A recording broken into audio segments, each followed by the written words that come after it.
Hello बच्चों, आइए इस प्रश्न को देखते हैं। सुपर कोइल डीएनए पाया जाता है। ए प्रोकैरियोट्स और यूकैरियोट्स में, बी सिर्फ यूकैरियोट्स में, सी सिर्फ प्रोकैरियोट्स में, डी उपरोक्त में से कोई नहीं। तो यहाँ पर हमें बताना है कि जो सुपर कोइल्ड डीएनए होता है यह किस में पाया जाता है। तो प्रश्न को देखते हुए हमारी मुख्य अवधारणा होगी कि सर्वप्रथम यह super coiled super coiled DNA होता क्या है। तो यह सुपर कोइल्ड डीएनए क्या होता है, इसे हम सर्वप्रथम जानेंगे।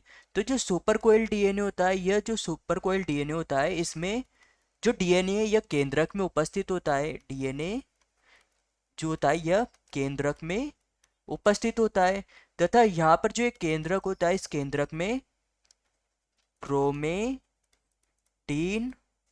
तंतु उपस्थित होते हैं, तथा ये जो क्रोमेटिन तंतु होते हैं, यह क्रोमेटिन तंतु DNA plus histone histone protein के बने होते हैं।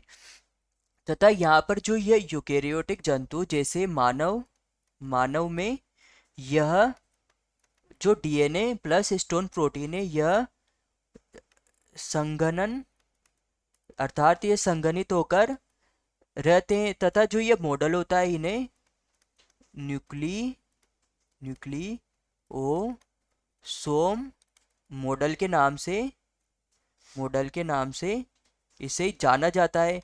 जहाँ पर जो ये डीएनए होता है यह इकट्ठा होकर सुपर कोइल्ड रूप से पाया जाता है। वहीं अगर हम प्रोकैरियोटिक जंतु की बात करें, तो जैसे प्रोकैरियोटिक जंतु जो जीवाणु होता है यह प्रोकैरियोट होता है, तथा जो मानव है, मानव यूकेरियोट है। तो अगर हम प्रोकैरियोट जंतु जैसे जीवाणु की बात करें, तो इसमें जो ये गुणसूत्र होते हैं, यह गुणसूत्र भी यह गुणसूत्र होते हैं, जो गुणसूत्र में जो डीएनए का बना होता है। तो यहाँ पर भी यह जो डीएनए होता है यह संघनन होकर न्यूक्लियोसोम मॉडल के रूप में इसके केंद्रक में उपस्थित होता है। तो इस प्रकार से जो यूकेरियोट्स तथा प्रोकैरियोट्स होते हैं, दोनों में ही यह सुपरकोइल्ड डीएनए पाया जाता है। तो यहाँ पर प्रश्न ने हमसे पूछा था कि सुपरकोइल्ड डीएनए पाया जाता है। तो ए है हमारे पास प्रोकैरियोट्स और यूकैरियोट्स। तो हमारा उत्तर होगा कि यह दोनों में ही पाया जाता है। बी ए सिर्फ यूकैरियोट्स में, तो यह गलत हो जाएगा क्योंकि प्रोकैरियोट्स में भी यह पाया जाता है। सी ए सिर्फ प्रोकैरियोट्स में, तो यह भी गलत हो जाएगा क्योंकि यह यूकैरियोट्स में भी पाया जाता है। डी उपरोक्त में से कोई नहीं, तो यह भी गलत हो जाएगा। तो हमारा उत्तर होगा उत्तर ए। यह हमारा प्रमुख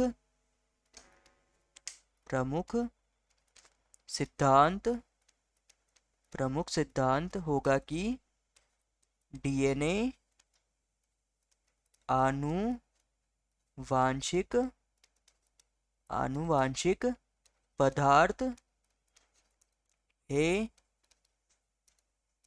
जो सूचनाओं को संग्रहित रखता है। वह जनक अर्थात माता पिता से संतति में इन सूचनाओं को स्थानांतरित करता है। आशा है कि आप इसे अच्छी तरह समझ गए होंगे। धन्यवाद।